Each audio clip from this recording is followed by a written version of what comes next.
প্রথমে রোনালদোর এই কাণ্ডটি দেখে নিন। রোনালদো যে হাত দিয়ে গোল দেবে এটা হয়তো কেউ ভাবতে পারেনি। হাত দিয়ে গোল দেওয়ার পর রোনালদো নিচে তাকিয়ে দেখে তার জার্সি ফেটে গেছে। কেউ একজন খেলার মধ্যে তার জার্সি ছিঁড়ে ফেলেছে।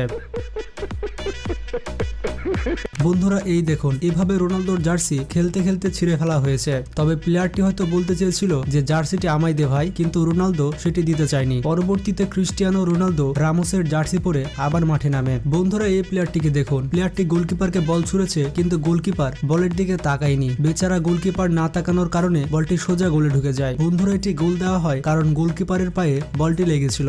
এটা কি কোনো কথা? বন্ধুরা এবার মেসির দিকে তাকান। মেসি এই গোলটি দিয়ে দেয় এবং আনন্দ উল্লাস করতে গিয়ে নেইমার দর্শকদের গালাগালি করতে থাকে। দর্শকদের সাথে বার্সেলোনা ক্লাবের প্লেয়ারদের অনেক ঝগড়া লেগে যায়, আর তখনই বার্সেলোনা প্লেয়ারদের ওপরে দর্শকদের মধ্য থেকে বোতল ছুঁড়ে মারা হয়। এই বোতলের কারণে সুয়ারেজ আঘাত পায়। বার্সেলোনা ক্লাবের কোচ তো পুরোপুরি রেগে গিয়েছিল। এদিকে মেসিও